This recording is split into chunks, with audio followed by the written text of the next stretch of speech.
Welcome to our webinar on the impact of grief and loss from diagnosis to death and beyond. We will be exploring some of the common experiences of loss and grief associated with blood cancers and blood disorders.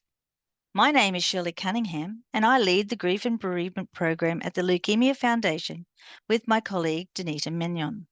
Working with us today is our Tasmanian Grief Lead, Jane Anderson. Together, we'll be hosting today's webinar. The Leukemia Foundation acknowledges the traditional owners of the lands we are coming together on today. We recognise their strong cultural bonds to the land, sea, and their communities. We pay our respects to the elders past and present as they continue to share their stories and traditions that uphold culture. A blood cancer diagnosis brings with it big and little losses. Some are obvious and some are not. Loss of identity, loss of a loved one, loss of sense of security and future dreams. They start from the time of diagnosis and are present throughout treatment, survival, or at a time of reoccurrence and progression. These cumulative losses have a ripple effect on others as well as those across the whole lifespan of a person with blood cancer or disorder. This is particularly true for family managing palliative care, death, and beyond. In this webinar, we are joined by the highly skilled psychotherapist and counsellor, Rosemary Watkins, who will explore some of these losses and share strategies to help manage them. Many of you shared questions and concerns with us, and we will discuss these with our panel at the end of the presentation. We know you understand that we are unable to answer highly personal and specific individual questions in this forum. A little bit of housekeeping. Microphone and video functions are not available to you in such a large group.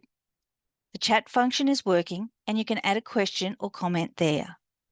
We ask that questions, comments in the chat are respectful and considerate. And remember, we will attend to the pre-submitted questions first. Now we move into our wonderful speakers. The first one being Eve Cossette. Eve is a young cancer survivor who is deeply passionate about helping other people. This is her very first time speaking about her story. Eve is French-Canadian, loves travel and adventure, and now lives in Australia with her partner.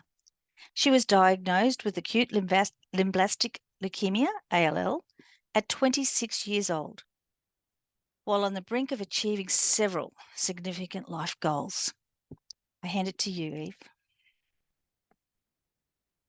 Hi, everyone.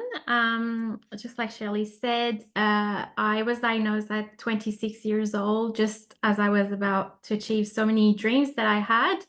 And although I did survive leukemia, I went through a lot of losses and I had to go through griefs along the way. I had to experience many little losses that I call my little heartbreaks, because my heart broke a little bit every time I went through them. And even if they seem little, all put together, it is a lot to go through for a young 26 years old. So just for a little bit of background, I had just bought a house with my partner. We had been renovating it for 6 months. I was just about to finish my master's degree, start my career. We were talking about getting married and start a family. And then, of course, this happened. So it sort of put a lot of things on the back burner. Some things that we will be able to do in the future, but the plans completely changed. And then some things that we won't be ever able to do. That was one thing that happened with my last years of university. I was planning on doing an internship, and I had dreamed of doing that internship for years. And of course, being diagnosed with leukemia, it doesn't really work well if I wanted to be able to finish my master. So I changed that. I did a thesis instead, which is still great, but I was a bit heartbroken about not being able to do my internship. Then there's also a few losses that I haven't still recovered from, things that I still need to go through, I still need to deal with every day. Just now, for example, I am looking to start my career, something that was put on the back burner, but it's a lot more difficult than I thought, having not worked in 3 years. It's very, very difficult to start my career, not how I would have hoped it would go, but and then there's the loss in terms of my partner and I's relationship. Of course, a lot of you would know that when a diagnosis like this happens, it sort of changed um, the whole being of your relationship. Your roles change, and we went from being in our 20s, being carefree, being very easygoing with life. And then all of a sudden, my partner had to become a caregiver for me, and his role for me completely changed, something you wouldn't really expect at 20 something year old. And now that I'm finished with treatment and everything, it's sort of really hard to get back to that mental state of being carefree, not worrying too much about everything, just because, for example, the fear of recurrence, it's hard to let go and to move on with things. And for my partner, it's a lot of emotional fatigue, which is a feeling he didn't have before. So there's a lot more that I could say, but I think we'll leave it at that for now. And thank you very much for listening. Thank you, Eve, for so generously sharing a glimpse into the major life changes and that you and your partner had to navigate. And while achieving so much in your studies and personal life in the end, but it is a tough go, isn't it? So thank you, Eve, for sharing that. Denise is coming from the Gold Coast today, and Denise lost her husband to myeloma 2 years ago. Denise was a full-time carer for her husband Jacob for 5 years, and she's here to share her journey with us today. Thanks, Denise. Thank you, Shirley. Good morning, everyone. I'd like to share with you today a deeply personal journey of love, loss, and resilience that has shaped the course of my life in profound ways. Our journey started 3 years after we said in sickness and in health, and until death do us part. My husband was 48 when he was diagnosed with stage 4 multiple myeloma, sending our world into a tailspin of uncertainty and challenges. He went from walking to not being able to walk in a week. Our priorities had changed in an instant. We gave up work, socialising, and normalcy, and I stepped into the role of being my husband's primary caregiver. During his 5-year battle, he had a tandem stem cell transplant, the rollercoaster ride of constant chemotherapy, his battle against constant pain, weekly doctor and specialist appointments, dealing with my own multiple surgeries, and his highs and lows of DEX. We would joke every time it was DEX days that I was moving out. We faced each day with courage, humour, and unwavering love. I found I needed extra support from people in similar situations, so I gained a wealth of knowledge on Facebook forums where I was able to share and vent, and also talk with counsellors from Carers Gateway. Going through all of these hardships, our bond grew stronger. Our dreams of travel were put on hold, but we made a conscious effort to cherish each moment, creating special memories within our house. His bucket list pride and joy was his Harley Davidson. Whenever he felt good, he was off riding and had the biggest smile on his face. As Jacob's treatment options started to dwindle, the time came when his specialist had to give us the hardest conversation. They are the words you never want to hear, that all treatments had been exhausted. Although we knew that this time would come, it still rocked us to the core. We were given no professional support, guidance, or information of what to do or how the end could look like, even when he was admitted into hospital. 6 weeks after that initial conversation, Jacob gained his wings on the 28th of July, 2022. It was the first time in 5 years that I've given the biggest hug without fear of hurting him. I literally squeezed his last breath out of him. Thankfully, we had a conversation over a series of discussions about funeral arrangements, from wills and health directives down to what he would like to wear at the funeral. These are all tough conversations to have, but so important. It helped me when I was in such an emotional state to know what his wishes were, and it took the pressure off. When he passed, I had to hit the ground running. As I was now on my own after 12 years, I had to find my feet again. I have learnt so many valuable lessons. Being single and going out for the first time was extremely overwhelming. The first year was hard and a blur with all of the firsts without him: first birthdays, wedding anniversary, Christmas, etc. Through the tears and heartache, I found solace in the unwavering support of my friends and family who stood by me during my darkest moments. There were many tears shed and still being shed, but I know that I had given Jacob the best possible care and that he is now pain-free. And now, 2 years on, at the ripe age of 44, I am embarking on a new chapter of my life. I have studied and changed careers and am now an assistant nurse at the Gold Coast University Hospital. I am driven by a deep-seated desire to provide love and support to those in need. My goal is to turn my tragedy into a source of strength and empathy, offering solace not only to patients, but also to their families and caregivers.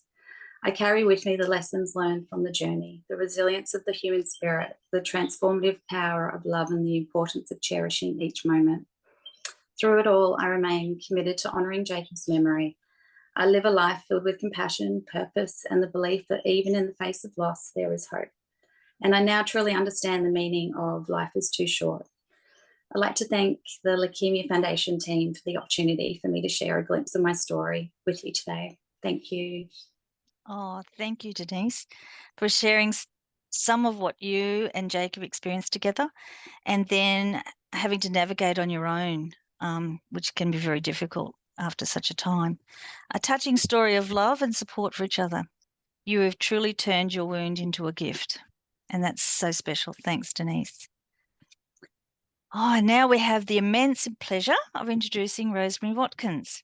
Rosemary is an experienced therapist, trainer, group facilitator who has worked with individuals, couples, and families for over 30 years after leaving intensive care nursing. Originally from Ireland, Rosemary lives and works in Perth, Western Australia. Her clinical practice focuses on loss, grief, trauma, and relationships, and raising community awareness of the impact of loss on an individual and family. Rosemary has provided professional training in many countries and offers workshops and retreats in meditation, mindfulness, and relaxation practices, as well as retreats for the bereaved and health professionals. We are incredibly lucky to have her present with us today. I'll hand over to you, Rosemary. Thank you. Thank you very much, Shirley. And thank you all. And yeah, I'm very, very touched just having heard Eve and Denise speak. And I think, if we all just hold a moment to be with that and absorb really the depth and the power. And I don't believe there's anything a professional really could add or offer to the depth of someone's own experience. And sincerely appreciate you both sharing so beautifully and so touchingly this morning. Thank you.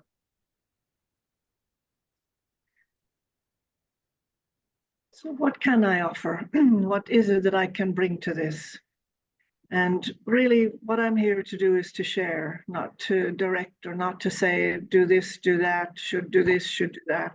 None of that, because that's not really what's supportive at all in, to be honest, in my view, most all of mental health areas. Sure, we can offer things in different areas where we need to be more directive, but but mostly it's a walking the road with someone and bringing what we have gained as professionals in our repertoire of training and of experience and research into the field of whatever field we're working in. And then we sit down in front of the people we work with and really sit down in that human to human, person to person, heart to heart connection in a way that's about a real relationship, albeit therapeutic. And that, to me, is where the strength of relationship in therapy can lie. And I've been saying this and preaching this, if you like, to many, many therapists and psychologists and counsellors and all the different professionals that make up the field of mental health practice. When I say preaching, of course, it's not really what I'm doing, but I'm definitely encouraging them to get out of their own way of being the agent of change and to more towards letting that person that's sitting in front of them, who is the real expert in that person's own life, begin to emerge so they can lead with our influence and guidance. And as I said, opening windows of opportunity, sharing different ways they might think of something, so they can decide for themselves then about what way to move in the direction of their lives. I'm going to share a PowerPoint because it's easier for some people to have visual as I speak. And I beg your pardon, I didn't realize I had a bit of a croaky early morning throat happening, but it is. So if I need to clear my throat from time to time, I'll excuse myself now in advance, and then I won't keep excusing myself. I'll just do it.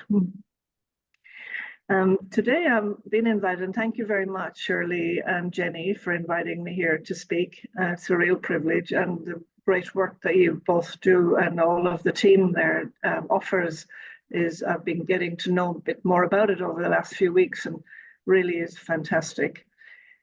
So I'll share the PowerPoint and I'll talk through, and I can, as I said earlier, get a bit carried away and get passionate. So some of the slides I won't really stay too long on because I'm conscious of our time, but also conscious of maybe that you might just go away and look up some of those areas that don't necessarily need me to go into today, and focus on what the main topic is for today, which is about that impact on relationships and the loss areas of the illness trajectory. So I'll just open that now, and again, bear with me if I muddle up this sharing, but I'll see how I go. So I need to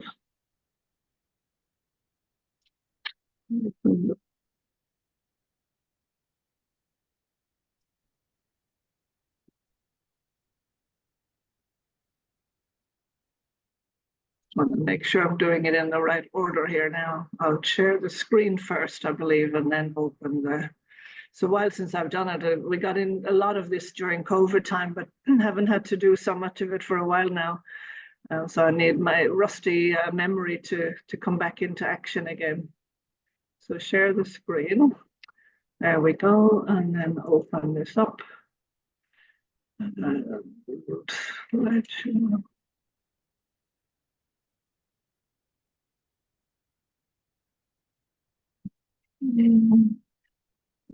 Okay, how's it over there on your side, or Shirley?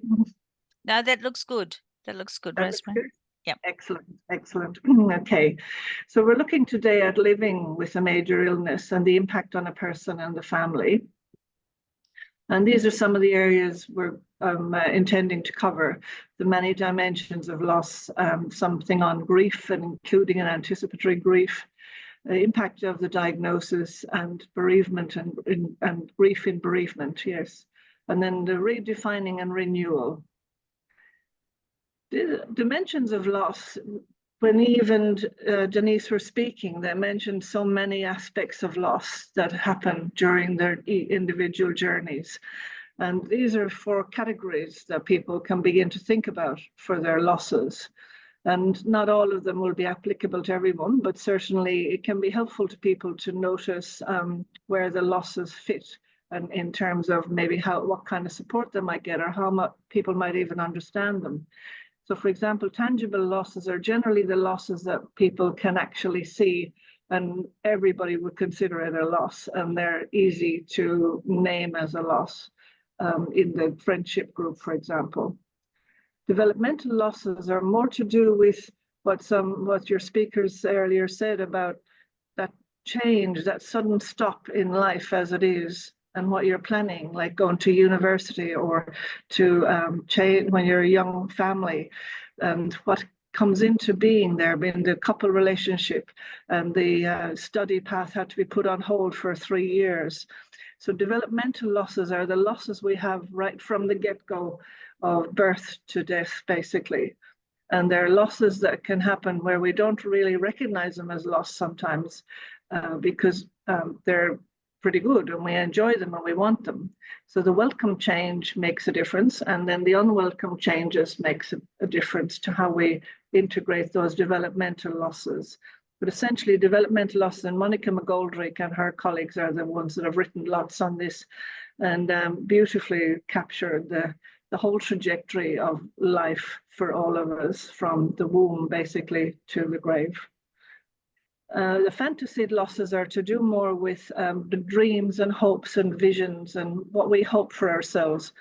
And that can be, for some people, to be financially secure by the age of 50, for example, or anything that's to go around the caravan around Australia, or to succeed at a degree. Or so we might have dreams and wishes that are private, and people don't always recognize them, but they can take a huge toll when we're hit with an illness, or suddenly our world is turned upside down.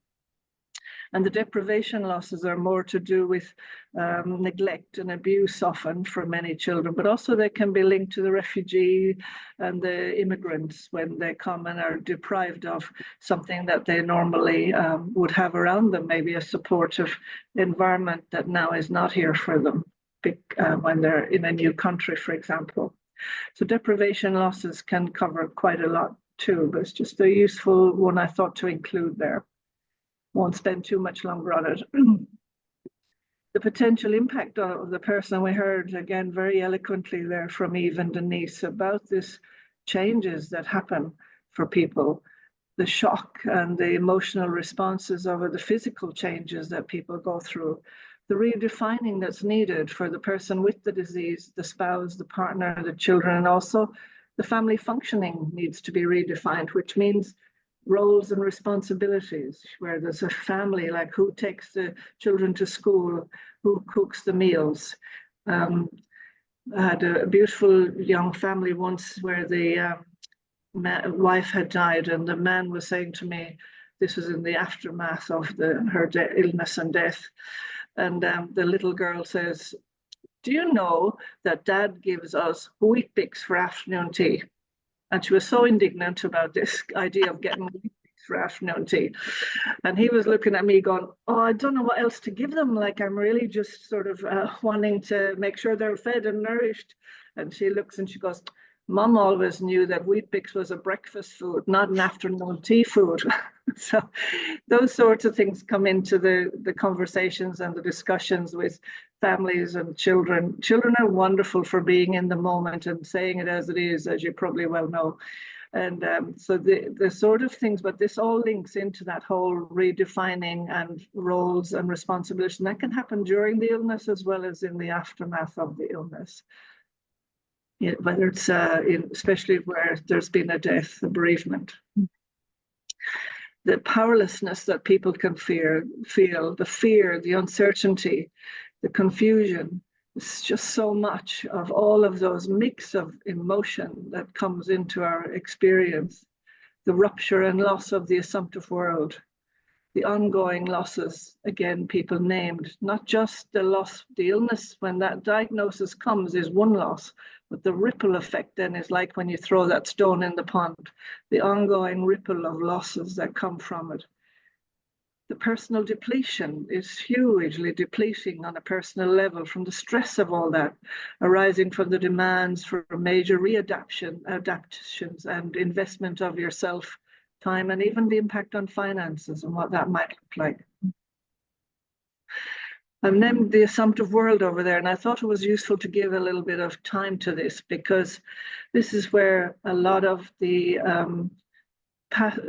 potential for stuckness and challenge can lie linked into this assumptive world.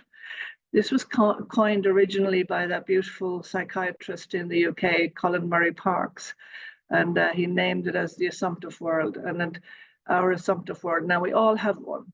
And what our assumptive world is, we have a sort of image in our minds, or thinking in our minds, or a sort of sense of our world in an assumptive way that's about, we come in one end and go out the other, and all the things that happen in the middle.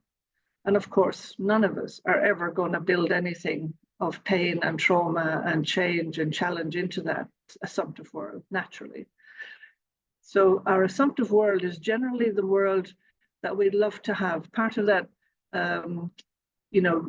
fantasied losses that I spoke about earlier, part of the visions, the dreams, the hopes, all of that lies in our assumptive world. We don't even know we have it actually until it's gone. But when it's gone, It's like a tree has been uprooted in a forest. It literally throws everything that we've thought of and hoped for up in the air.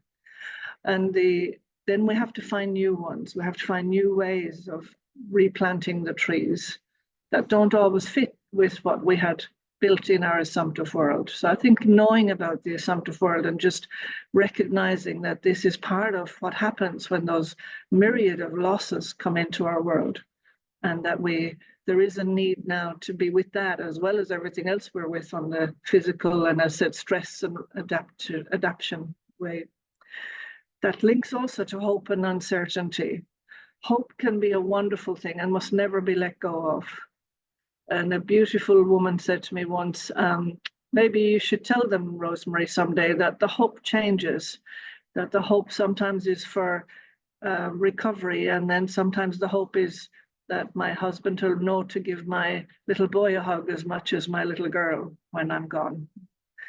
And maybe I'm hoping that they'll be with me at the end, or I won't be in pain. So there's a lot, the hope changes over the journey depending on what's happening.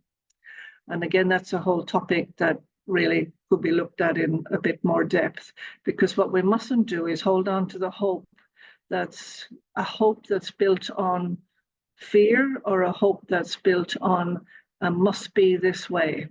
Yeah, so hope can link into two aspects that are not terribly useful. One is fear and one is control. So that's why I said we could definitely have a look at hope in a bit more depth, but we won't today. But I've flagged it enough there to give you a little glimpse. The uncertainty, of course, is a huge one. That feeling of, what if? What gives a certainty? Is certainty a delusion? I think this is a useful question to be asking, because really, for those of you who've been through this and are now currently going through this illness, you have knowledge of the world and life in a way that many of your friends and family and people have no idea of.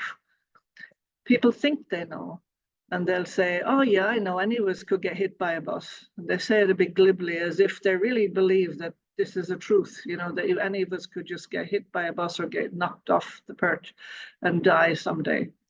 But they actually don't know that in the depth of their being. But you know it. You've had a glimpse more into it. People that are experiencing the illness, people that have had people die from the illness, from anything, people that have faced death, people that have lived with loss, and especially in relation to health and illness and death, really do know what this means about certainty and uncertainty. That life is not certain, never has been, never will be. But it's always on the back burner, and we leave it on the back burner as long as we can, basically. Animals do it a lot better than we do. In that brush with death, for example, the cat sleeping under the tree, dog comes around the corner, cat's up the tree in a flash. In that moment, there's a preservation and a reaction to life-threatening sense that the cat goes into. But once the dog's gone, the cat goes back to relaxing again. As far as we know, they're not reflecting on whether the dog might come around the corner again. This is one of the things that when you learn about through, and I mean learn, not intellectually learning this, but through that whole experience, through that felt experience of going through something like this, where that knowledge can't stay on the back burner, but has come right around. And now it's no longer for anyone over there or him or her or someone else, but me or my family. And when it comes off the back burner and is faced right there with us, that's when we begin to feel the uncertainty of our world in a very real way. And the first thing we feel with that is, of course, fear and not wanting it, anxiety. All of that is huge in there. But there is no certainty. And that truth is something that is part of the whole integration and adaptation of life with a serious illness. There is no certainty in terms of what happens, because I worked with a young couple once where they were invited to go to a friend's wedding in Bali. And he had a very serious terminal, for want of a better word, illness. And the doctors had said he was in a position where he could fly, but he'd need certain precautions, etc. And they could stop his chemo till he went over, etc. And but their issue was really to do with whether he'd even be alive in February, say. This was about October, whether he'd be alive in February to go to the wedding. And I said to him, what makes your other friends think they'll get there to the wedding in February? And they said, well, they're not living with what we're living with. And of course, they're not living with what he's living with.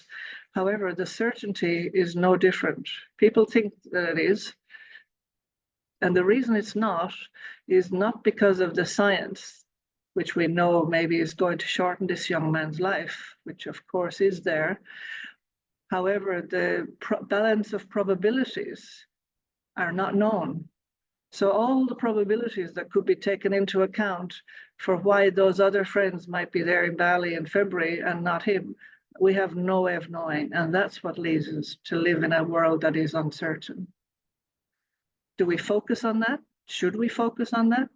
No, I'm not suggesting we should at all in terms of living in the fear of it. However, once we move through the fear of it, and I heard this as well in the two beautiful speakers earlier, once we move through the fear of that, we can embrace life in a joyful way where we don't want to miss a minute of it. And we really want to live it to the full because it is too short, because it is uncertain, because we really don't know. And we're not going to ignore family members and leave feuds up in the air and leave conflicts hanging around. We'll resolve them, we'll work with them. We'll engage in life way more fully when we realize the joy of living in this uncertain world. But it's not a thinking process. It's not something you can think, oh yeah, I'll just figure that out and do it. So if it was that easy, it'd be fine. It's a bit like people that are addicted to stuff. People, why don't they just stop? If it was that easy, there'd be no one addicted to anything. So we really need this sense of growth, and growth is unique and individual to everyone. So living in a world that's uncertain can be very joyful, is a sentence I want you to take here, but we can't shortcut it, and we find the joy in it only by going through the pain of it and the fear of it.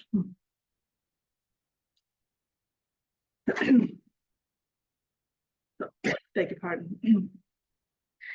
These are more of the impact continued here. The fatigue, depression, and anxiety are prominent symptoms that many people name.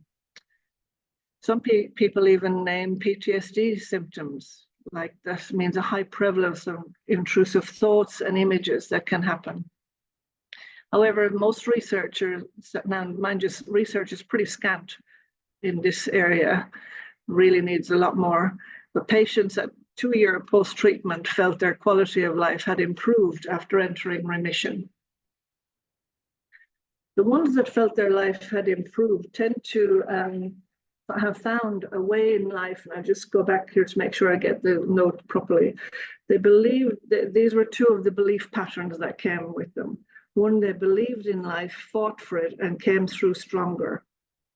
Or life went on, I adapted and found a balance I found a belief and a balance in the new life. And the new life is the new assumptive world life. Yeah, that's the life that we create when we replant the trees that have been uprooted in our assumptive world. The people that came with more poorer psychological outcomes from the illness, after entering remission, their responses were more categorized into themes like life felt over, life felt out of control, I lost a belief in life. Now again, that in itself isn't the end point necessarily, but this was in this particular research that was from Person et al. In 2001. However, they noticed that that's before anyone does anything with that belief in life. Yeah, so it's not to say that's the final point there. The potential and the opportunities are there. But the vast majority of people, overall, quality of life improved over time in all domains of functioning, the role functioning, emotional functioning, and social functioning. And the emotional functioning had the highest or the greatest improvement, and that was from a study by Alibi, I think, in 2012. So what happens with people when they come through this? One of the other things, interesting things that they found was 2 years after recovery and treatment, people had become, from the initial belief in life and revisiting of life, and as I said earlier, moving more into the joy of life as being uncertain and really meaningful, making life more meaningful. For many people, after 2 years post-recovery, that slipped back into their old way of being in life. Well, I think this is another area that could be important to think of, because I see this a lot in bereaved people too. Initially, there is that change, or they might talk about a bereavement they had many years earlier when they had this change for a while in their life, but now it's not there again to sustain them this time. And they've kind of gone back, and it's very easy to go back into our beliefs of certainty and caught up in the material world and the fact that it is certain again now, which we're just keeping something away from us, from our knowledge. But if we can enter that, as I said, through the fear gate, but then into the joy of it and sustain that joy of it, that's part of where life really starts to blossom. And then whatever comes to your life after that, in your situations of loss, will be able to be with and experienced in a new and different way. It doesn't mean you won't grieve. It doesn't mean you won't feel the pain, but your relation to it will be very different. And it's our way of relating to it. Similarly with trauma, when we relate differently to the trauma experience, we can't change the past. We can't take away the trauma, but we can relate very differently to it. Grief, the anticipatory grief, by the way, the research is still out in the literature around whether that even exists or not, but it is known as anticipatory grief because it often is the grief that's preparing or thinking about what's coming. It's not necessarily linked to those many losses, that grief. It's more to do with when perhaps the treatment isn't working and people are facing the potential for death. That's mainly when the anticipatory grief phenomenon is known to kick in. But grief is a way, I want to invite you to think of it today as a response to loss, rather than the pain in itself or being the challenging part in itself. If you see it as a response to loss, and nature's healing response. This is one way to think of it. And when we think of it this way, it's a little bit like when you break a bone in your leg and the doctor puts a plaster cast on it when you go get an x-ray. Nowadays, those moon boots and, fancy things, easier than a big heavy plaster cast often. But the doctor isn't fixing the leg or the bone. Nature's healing kicks in once that bone is given the right conditions, once it's given the right. Now, if you say, come on, you've had that now 2 weeks or a month, how about you just try walking on it now, and it's not ready to be walked on for 8 weeks, then you're not going to help it by doing that. So you're not giving it the right environment to heal. And so nature's healing comes into being when we give any aspect of physical or emotional healing the right environment. So what is the right environment for grief? People say, try and cheer you up, or don't really listen, or some people feel like they're, used up their kind of listening ear in friends because they're feeling they're repeating themselves. We need to repeat ourselves in grief. It's the way of the healing, the sharing it, the speaking about it. It's so important. So if we see grief as nature's healing response that will come into being, and the emotional self and our intellectual self, I like to think about those elements of us And, you know, the ancient philosophers got very excited when they realized we weren't our minds, that our mind is one element or aspect of us, but it's not us necessarily. And this is one way to think of ourselves, that we have an emotional self, we have an intellectual self. Sadly, again, in our society, the intellectual self gets very privileged, way more than the emotional self. And the emotional self is often seen like the rat bag kid, you know, who won't do anything and tear a little Tommy tearaway kind of. And so the emotional self has a very valuable role, and the intellectual self has. And sometimes we try and give our intellectual self the job of doing what the emotional self can do. And that won't work in the long run, because it can be an avoidant tactic. It can help you to manage certain things. And if it is, and it's necessary, there's nobody that can say right or wrong around that. The only problem is when it becomes a forever thing. And so it can be 10 years down the track from a loss of someone, and people have intellectualized it completely and have not done anything with the emotions. Several times what I've noticed in my experience of clinical practice is that what happens, or when the emotional stuff starts pushing through, once the intellectual self has helped someone get through the roller coaster of the treatment, for example, and they're in remission, it might often be that waking up at 3 a.m. with this fear, this anxiety, this worry. And that's the emotional self often thinking, yep, my turn now. I've sat back here nice and quietly and let you go for a while, a couple of years even, but my turn. And so then often they'll reach out for support at that point. Now, again, Denise and Eve mentioned social support in their beautiful sharing this morning. And the social support is crucial, and it's absolutely essential. And so finding the friends that can be there, that can listen, that will be able to listen without giving you use by date of how long you can talk, is really important. But they might reach out to social support, they might reach out to therapy support, whatever it is that feels right for them at that time, when the emotional self starts pushing through.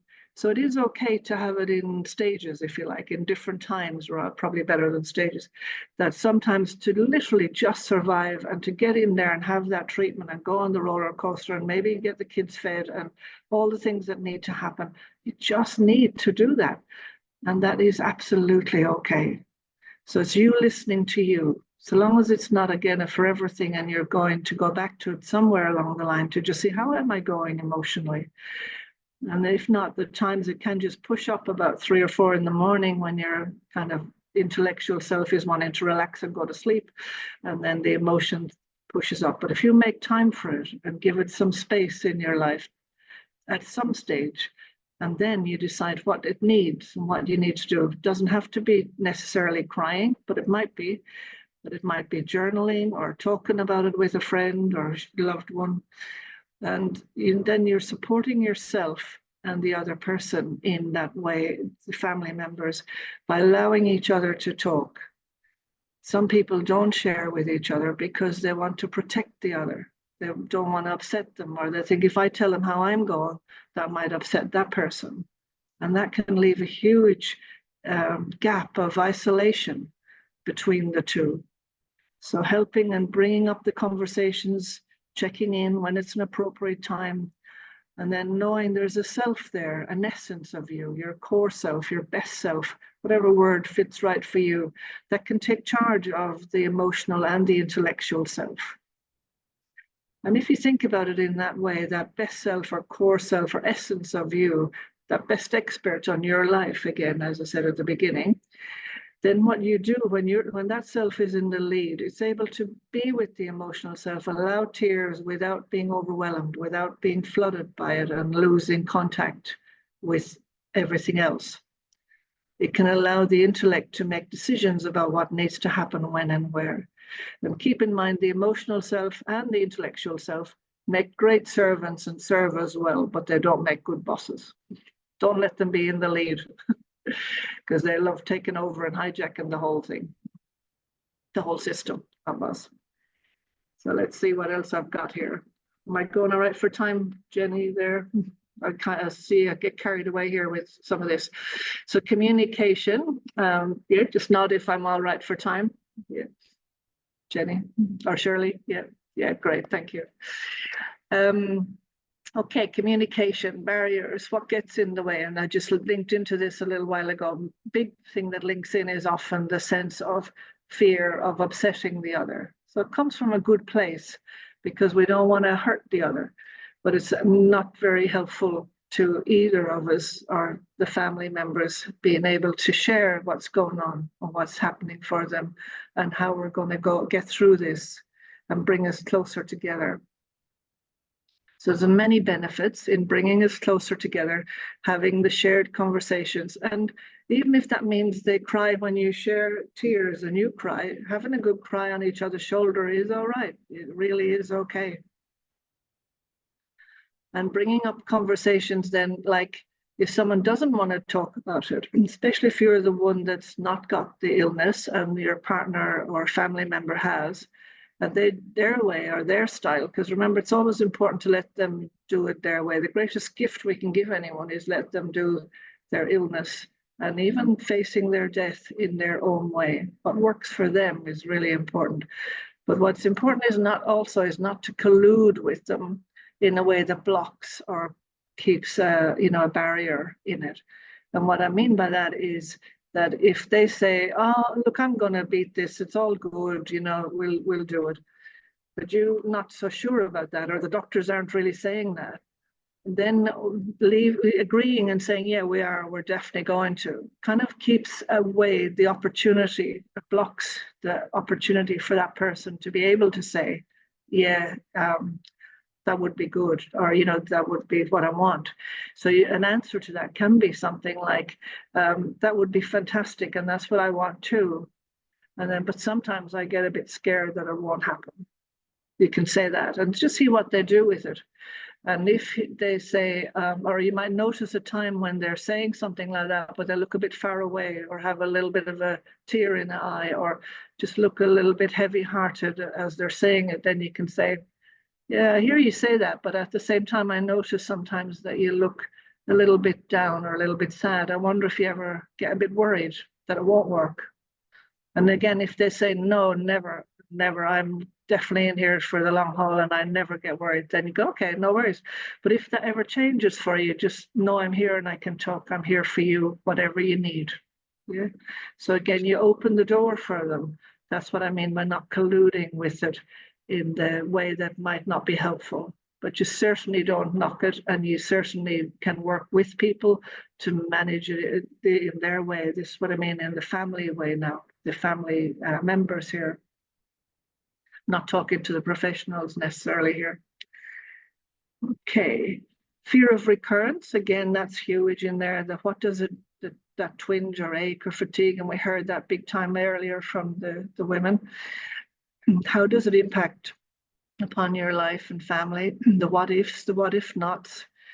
And then that growth or endurance linked to redefining. The more redefining we can do, the more new trees we can plant, the new meaning of life that we can come to, the more the life and the uncertainty of life can take its place appropriately. And one of the best ways to manage all that is, oh, sorry, before I go there, I'd forgotten I had found Garfield. There is one way that's out there, which is like, just think positive, like just do it. And basically the message in it is act like your whole world hasn't just been turned upside down. Just carry on regardless. They kind of soldier on, the old Codral treatment, and it just does not work for emotions. It seems to work in some cases. It can look like that, can even seem to the person that's holding it in that it does. But what's happening is it puts a huge burden internally on our system, on our bodies. And now we're so much more, thankfully, in tune with the fact that we're not just a physical being and emotional and separate them all out. We know now there's huge impacts that the whole thing, the whole system, the whole organism that we are is impacted. So if we push emotions down, we can't decide to just push the ones we don't like down. We can't push down the fear and leave the rest out. We can't push down the anxiety and leave the happiness out.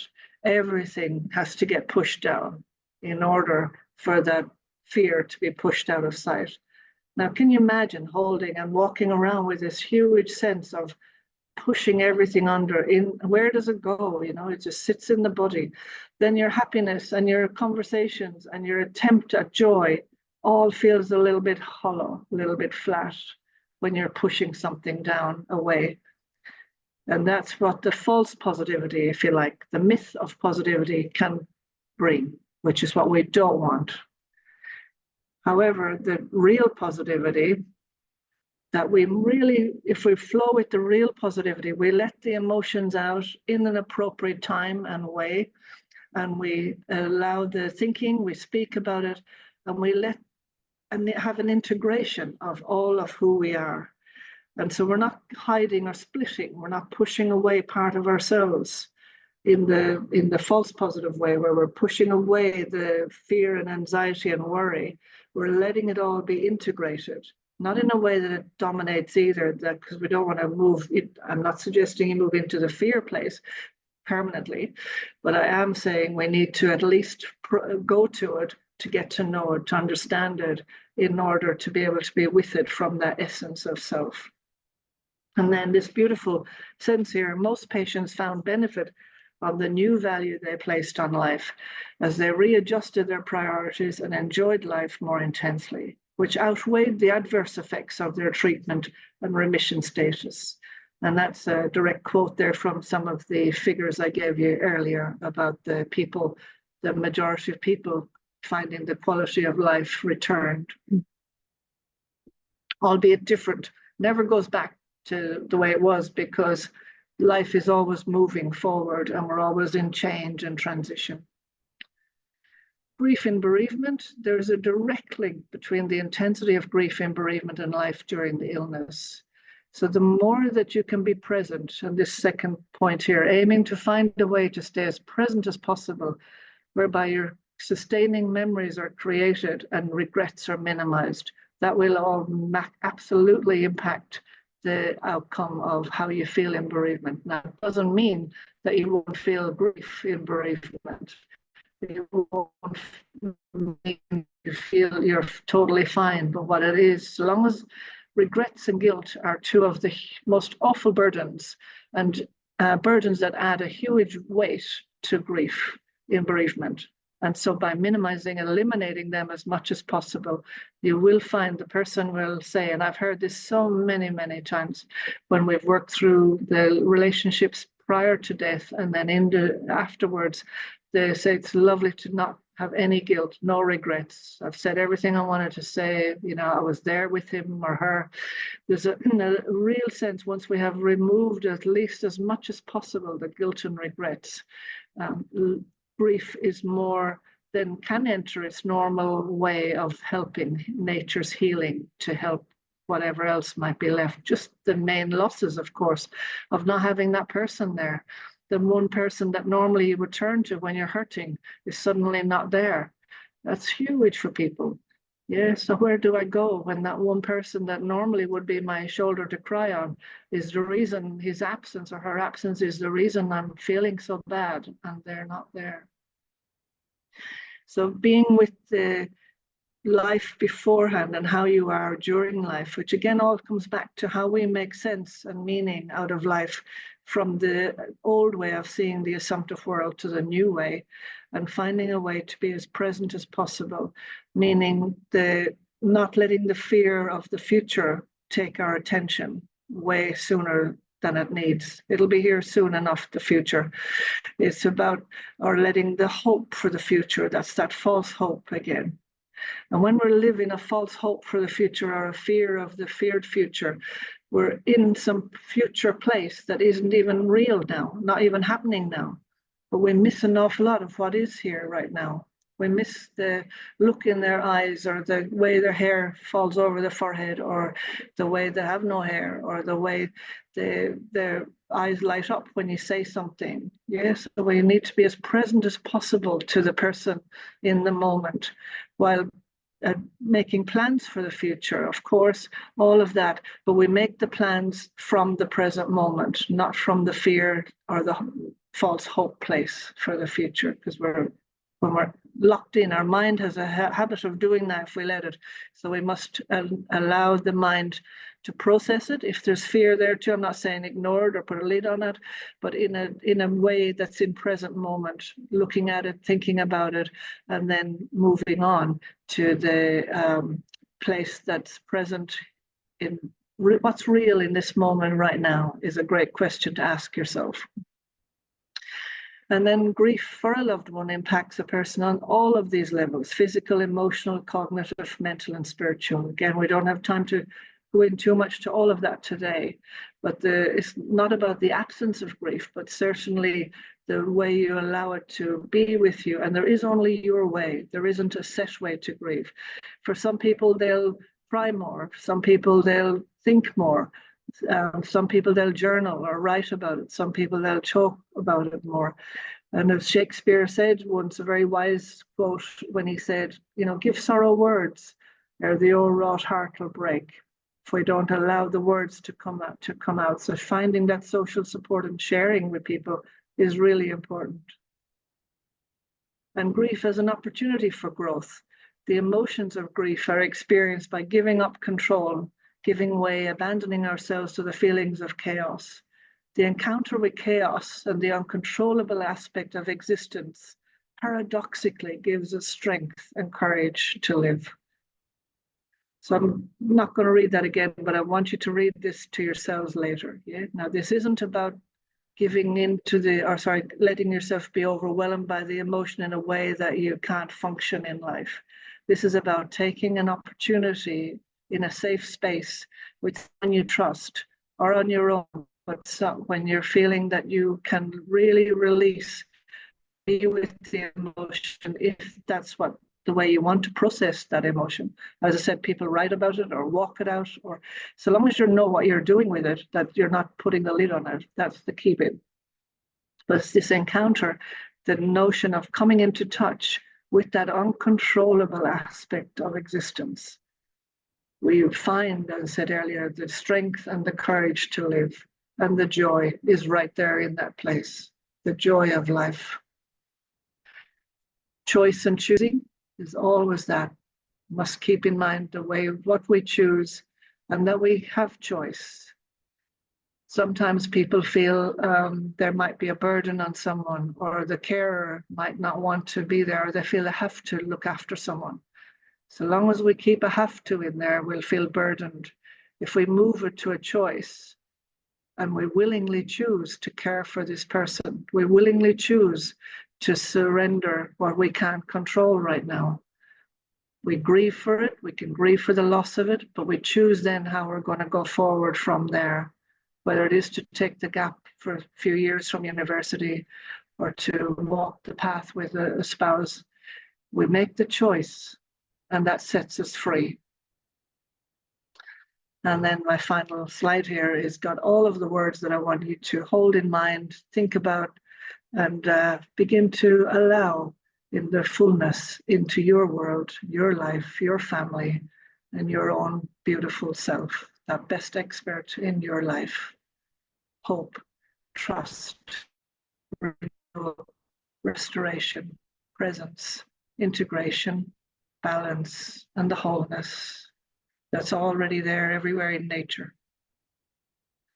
Thank you so much for your time today. And it's been a real privilege to be here. And I trust that you've taken some benefit from what I've shared.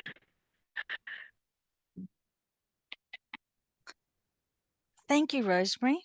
That was it was such an informative presentation that you've given, and I'm sure that those that have listened to this will have taken some snippets of information away with them. It was absolutely wonderful. I was sitting here going, wow, this is great.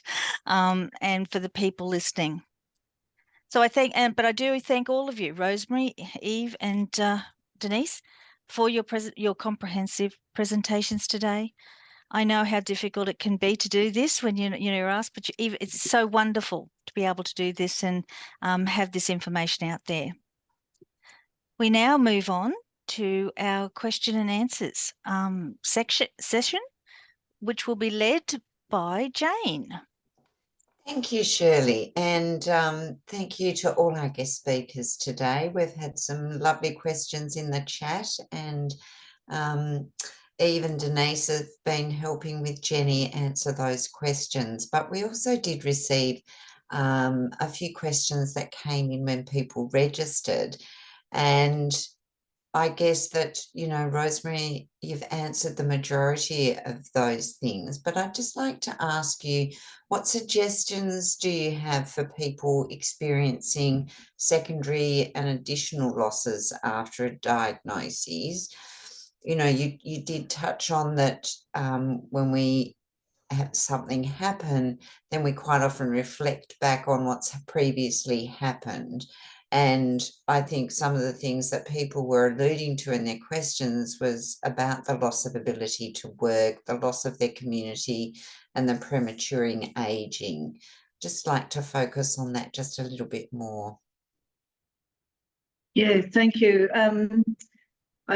These are the kind of or the ripple effect of the losses that can happen, where like the stone in the pond and the ripples that go out from it. The many losses, and they're there in life always anyway. Judith Viorst, Viorst, has written a lovely book called Necessary Losses. And in that, she has a quote that I've sometimes used, which is to do with the things we get attached to, including our own unwrinkled younger self. Yeah, something like that is one of her comments. And that sense of we'll only feel lost when we've been attached as well. That's something to keep in mind. And of course, we're attached to many aspects of our lives and how it is. Yeah.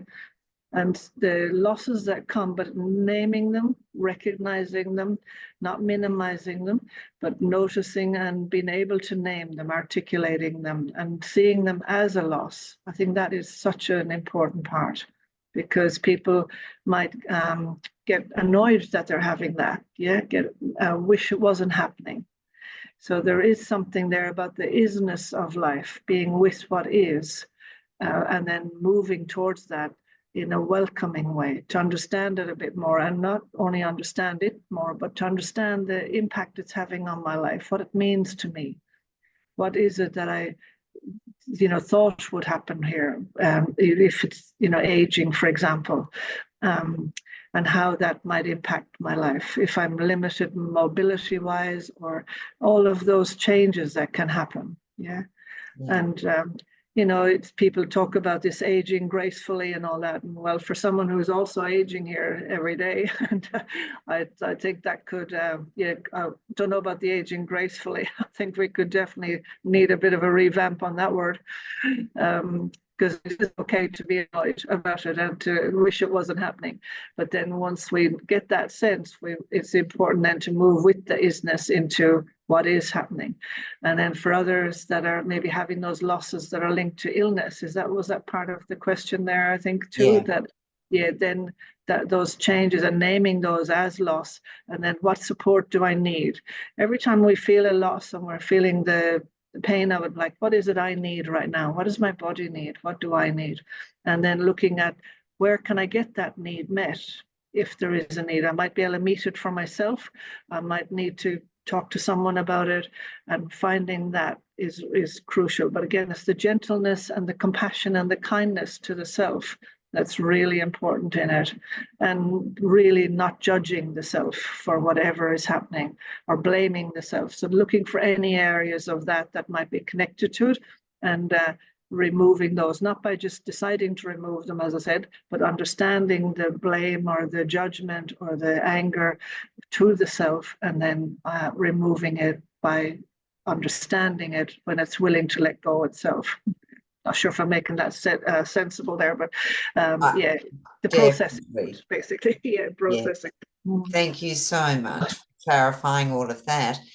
And I think, one of the questions that people talk about is how they feel angry when they're grieving. And someone has asked, what's a healthy way of processing anger in grief?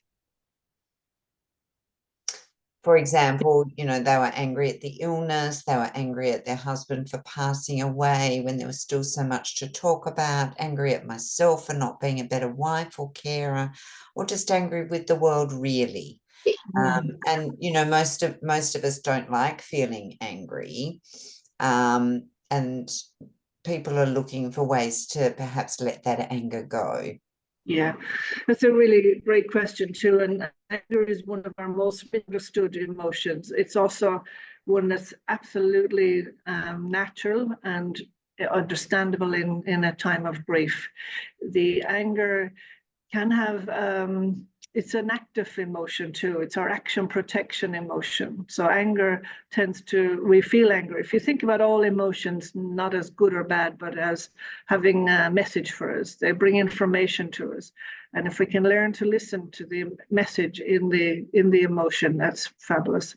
And the anger is often about our protection action. It helps us to look after ourselves and protect ourselves, and it helps us take action. When the anger is now back at something that I'm angry that has happened, I need to be looking at what is it that's happened and exploring it in a way that's I can understand it. So welcoming the angry part of ourselves first to understand what it is. What is it I wish I had said or done? What is it I wish was different? The other thing we must hold in mind with anger, if it's the main focus of our grief, it can be like used as a bit of a protective layer, a bit of an avoidant from feeling the pain of the loss of the person. What I mean by that is it can be, we're angry with everything, and it's an outward thing because anger is that action kind of outward emotion. And so we might be angry with everything. But if we decided, if a question that can be helpful sometimes, and the person might like to ask themselves this, if I wasn't angry with all of those things, what would I be really angry about? And sometimes the answer to that lies in, I'd be angry that he's not here anymore, or she's not here anymore. And then what that does, the reality of the not here anymore is met. And the raw emotion of the loss is now present. So that's what I mean by the anger can sometimes be a protective function in it, in stopping us from looking and feeling the pain of the loss that we're experiencing, it's a bit too scary maybe to go close to. And so by processing the anger is one part of it, for sure, going back to understand where it is, but then often it'll be about finding what it might be protecting us from. It's like the anger is the second emotion, and the first emotion that's come in is not being looked at. It's sort of there, but not had much attention. Okay, I'll stop at that. Yeah, and I think that really is that balance that we need to get, isn't it, of actually focusing on the reason and what's causing the reason. So, that makes sense to me. I think a lot of people get labelled that they're in grief, that they're depressed. And, the question is, how do I know if I'm experiencing depression versus intense sadness versus grief?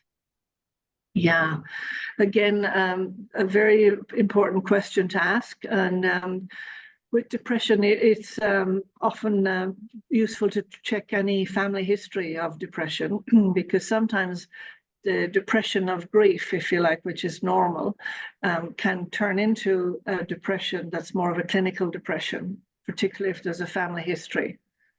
And the depression and intense sadness, one of the main differences that and this is mainly from my clinical experience, not from science or the research, but mainly from my clinical experience, is that, and people have said it to me over and over again over the last 30 odd years, that there is a kind of aliveness in their sadness, a aliveness in their grief. They know they're feeling this, they know what it's about.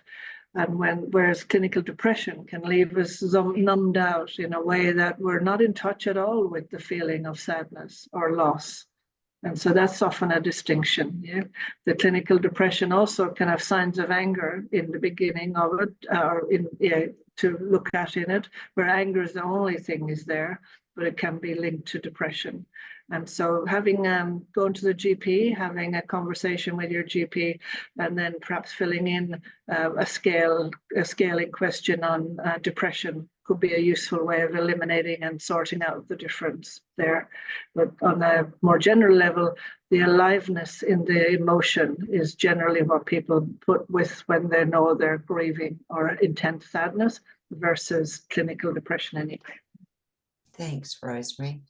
And we've had an interesting question in the chat, and I'll open this up to all of our guest speakers. How do you transition to a new frame of mind when we feel employment defines our identity?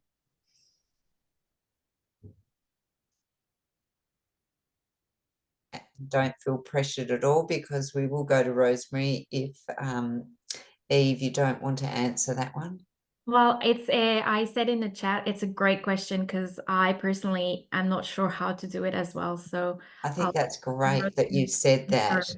Yeah. And I think we're quite often frightened, aren't we, to actually ask these questions. And I think this webinar gives us a great opportunity to explore that a little bit more.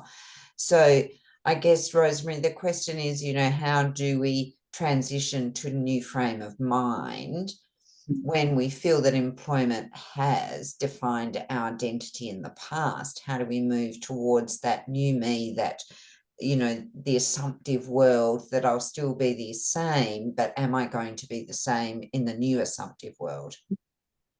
Yeah, that's a really great question. Yeah. And saying, Eve, I don't know, but I honestly heard a lot of you actually doing it in your talk earlier, and also Denise. It is much more about that engaging in life with the new normal that people like to call how life is for them. And it's also about the gentleness and the compassion and the understanding to yourself, having come through such a huge experience in life. And you don't have to change into a new you. I think this is a really crucial bit of it. You trust that the you is already there inside of you. It's emerging more fully in the growth of you, because you are you and it's already there.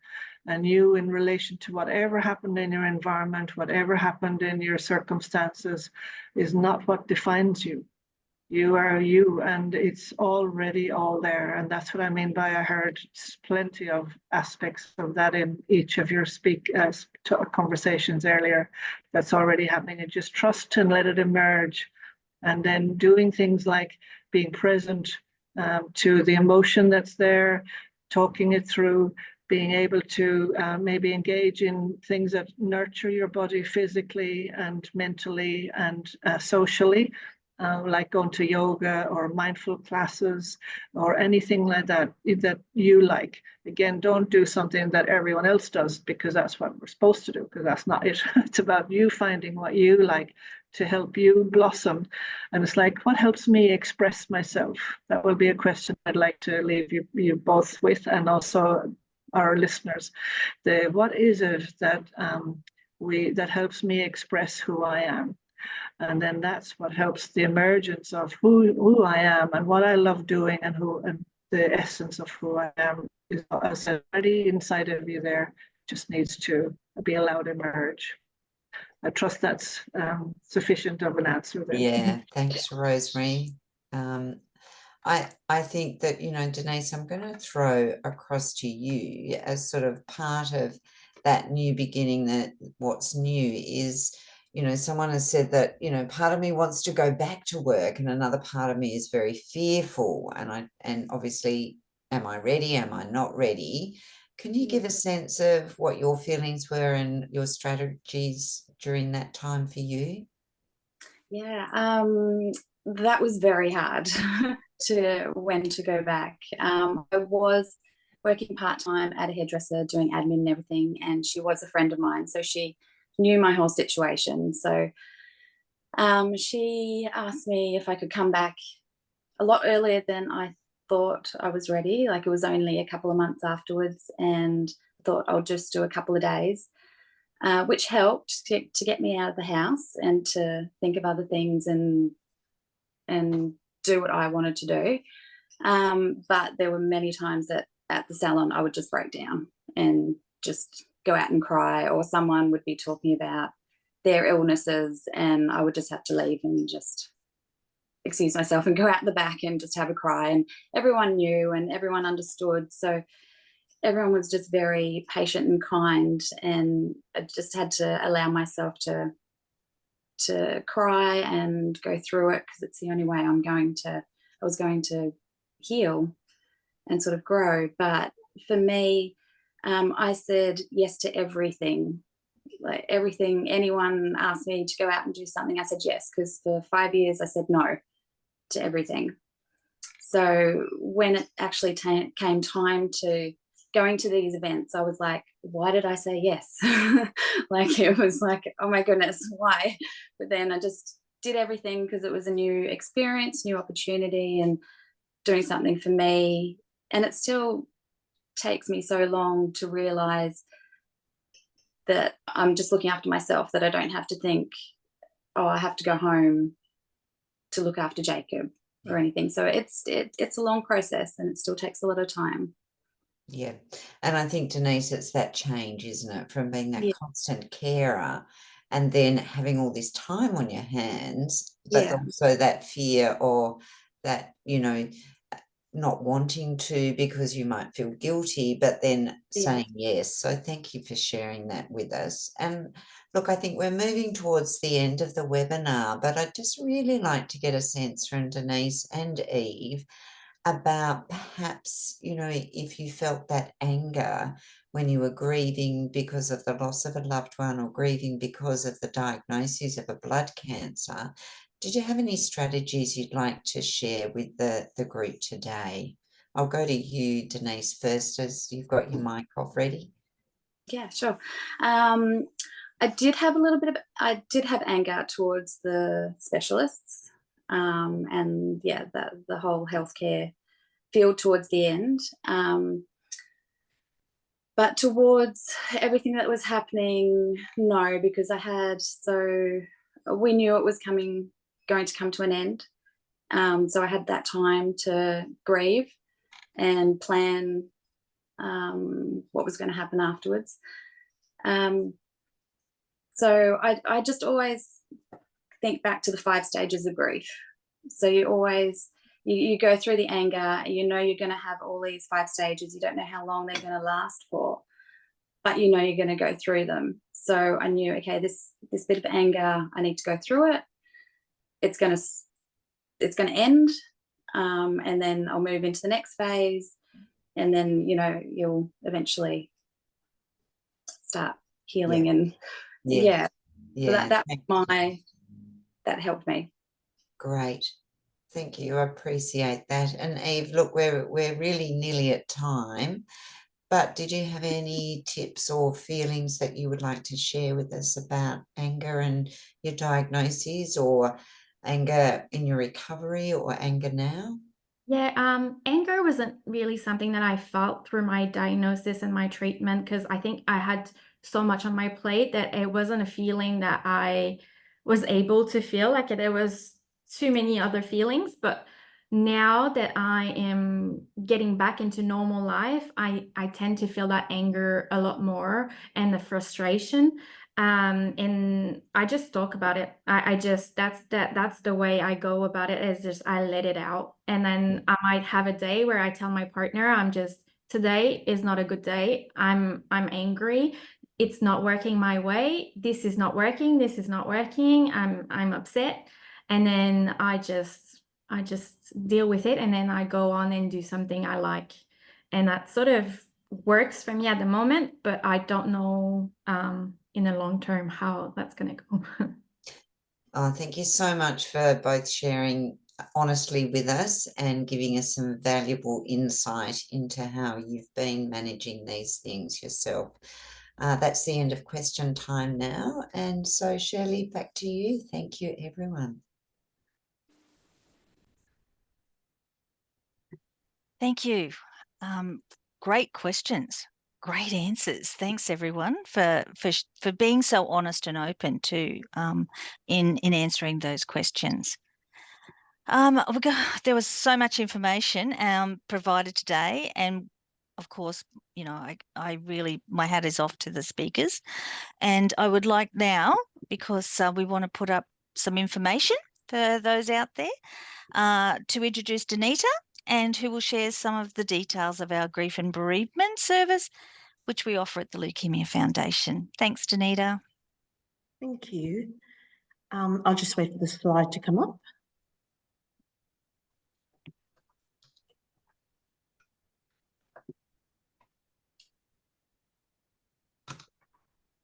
So I would just like to share with you the services that you're able to access at no cost. I can't imagine what it's like to go through what you're going through, each and every one of you, whether you are someone who's living with a blood cancer and has recently been diagnosed, or you're going through treatment, or you might be going through end of life or bereavement. I just want you to know that you might feel alone and there's much that we may not be able to do for you, but we can certainly support you. We offer individual support, so you can call our 1-800 number and you can get support directly from our blood cancer support coordinators if you are a person living with blood cancer. We also have online blood cancer support service, and we have telephone and virtual counselling nationally for our bereaved. None of this is at any cost to you. If you're looking for group support, we have online support groups, webinars for people living with blood cancer, our carers and our bereaved. There are Facebook groups as well that help us to connect with other people who are affected in a similar way that we are. If you want to know how to access our service, check the events on our website for up and coming groups and seminars. You can call our 1-800 number, which is 1-800-620-420. And I think there is an email, but I can't seem to see it on the slide. It's down the bottom, which is referral@leukemia.org.au. So please don't ever hesitate to access us, and we hope that we can be there to support you at a time that is a huge struggle. Thank you. Thanks, Danita. Well, that really is the ending of our webinar, but I'd like to take this opportunity again to thank our speakers, Rosemary, Denise and Eve, and also the sharing of your knowledge and your expertise. I would also, most importantly, I believe, all of you who have joined us today, we encourage you to, with this information, to start conversations with your healthcare team, family and friends, to help guide your health, recovery and quality of life.